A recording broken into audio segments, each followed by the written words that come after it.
Next जो आपका आता है सीक्वेंस एंड सीरीज में आती है ज्योमेट्रिक प्रोग्रेशन। ठीक है, तो फर्स्ट ऑफ ऑल जीपी क्या होता है, या कोई भी सीरीज होगी आपके पास, सॉरी सीक्वेंस सीरीज जो भी आपके पास देकर रखोगे उसको आप जीपी कैसे बोलते हैं कि हाँ ये जीपी सीरीज है, जो भी आपके क्वेश्चन देकर रखोगा।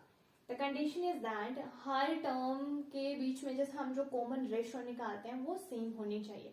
जैसे अर्थमेटिक प्रोग्रेशन में कॉमन डिफरेंस सेम होता है, ज्योमेट्रिक प्रोग्रेशन में कॉमन रेशियो जो है वो सेम होना चाहिए। ठीक है, तो इसका common ratio between each term is same.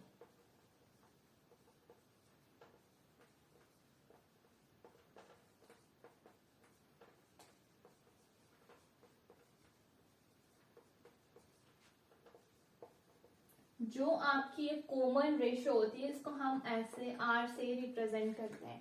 ठीक है, इक्वेशन एग्जाम्पल लेते हैं आप, फॉर एग्जाम्पल। ठीक है, एग्जाम्पल है आपके पास 2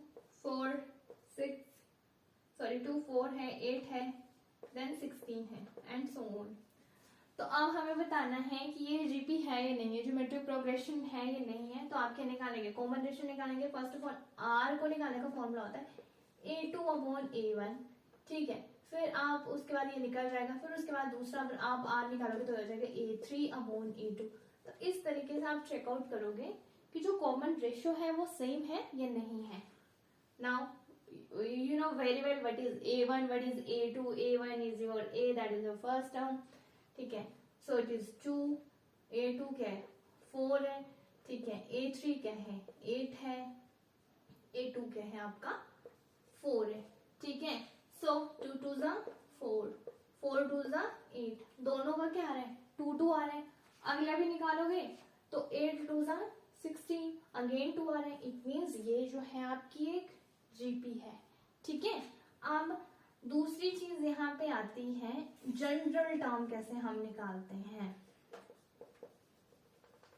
तो जनरल टर्म निकालने का फॉर्मूला इसमें होता है an इज इक्वल टू, या usually represent this general term by an। ठीक है, so an is equal to a r raised to power n-1. So this is the formula to finding out the general term in GP. Now sum कैसे find out करते हैं GP में, तो दो फॉर्मूले होते हैं। फर्स्ट वन फॉर्मूला है आपके पास सम निकालने, Sn is equals to a into 1 minus R raise to power n upon 1 minus R. ठीक है, और दूसरा Sn is equals to a into R raise to power n minus 1 upon r-1। ठीक है, you have to remember कि first one r less than 1 जब होगा था और दूसरा r ग्रेटर देन 1 जब होगा था। ठीक है, तो ये जो है आपका पूरा जीपी का है। जनरल टर्म निकालने का फॉर्मूला का सम के उधर एक ही था, Sn is equal to n/2 क्या था फिर 2a plus n-1 into D.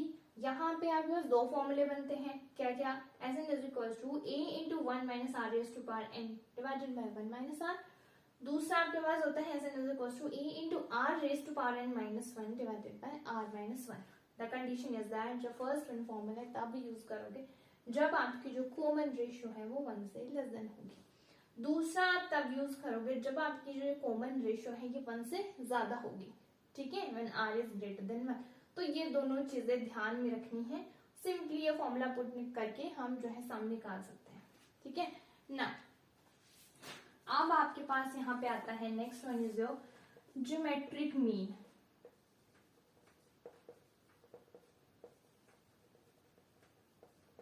ठीक है, क्या होता था आपके पास a और b कोई दो नंबर दे के रखे हैं, यहाँ पे आपके पास थर्ड नंबर आता था उसको हम यूजुअली g से रिप्रेजेंट कर देते हैं ज्योमेट्रिक मीन को। तो ये जो तीसरा नंबर है, इन दो नंबर के बीच में ये जो तीसरा नंबर है ये क्या होगा, तो ये फॉर्मूला आपका बनता है g is equal to √ab। ठीक है, जैसे उस उधर क्या था a प्लस b बाय 2 था अर्थमेटिक मीन में, यहाँ पे क्या है आपका g is equal to √ab। For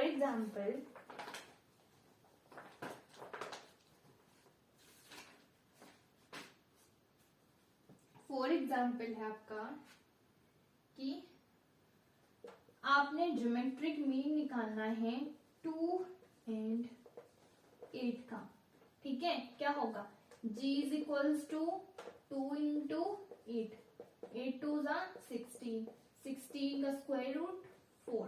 तो इन दो नंबर्स के बीच में जो नंबर इंसर्ट होगा आपका वो नन अदर देन 4 होगा, ठीक है। सो इस तरीके से आप जो है ज्योमेट्रिक जो आपकी जीपी का क्वेश्चंस एंड करने होंगे आपको जनरल टर्म के एंड सम के एंड या ज्योमेट्रिक मीन, तो इस तरीके से फॉर्मूला आपने यूज करने हैं। Now moving toward the question of GP, तब ज्यादा क्लियर होगा।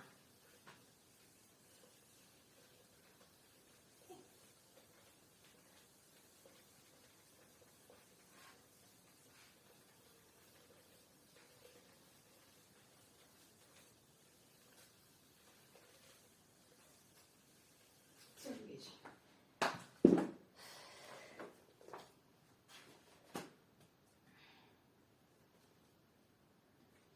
क्वेश्चन है find 10th and nth term of GP। GP आपके पास एक रखिए 5, 25, 125 एंड सो ऑन, ठीक है। तो सॉल्यूशन क्या निकालनी है, टर्म निकालनी है, ठीक है, फॉर्मूला पता है, ठीक है। First of all what is A, what is R,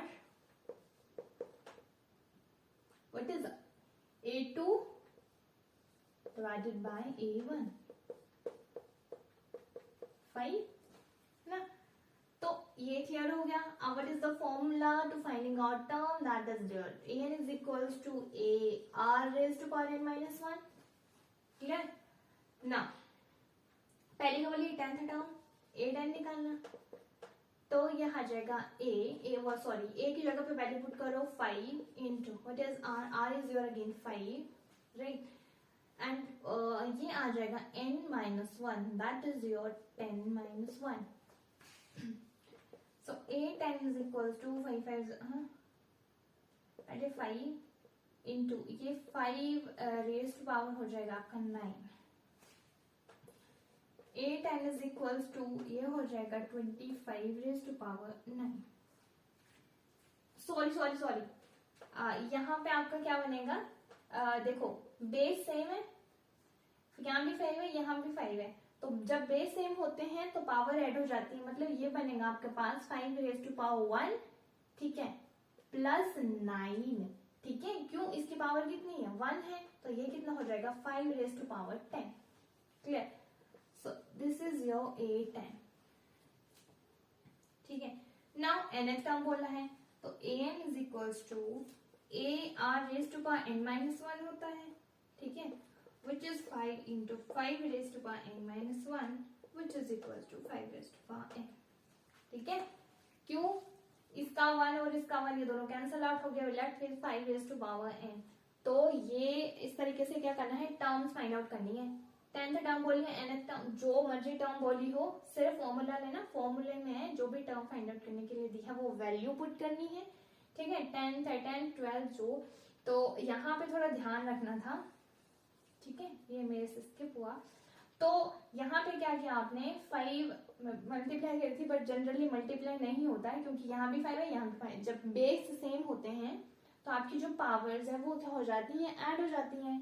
तो इसकी पावर 1 है, इसकी पावर 9 है, तो this is your 10, so this is your a10 and this is your an। So this is the way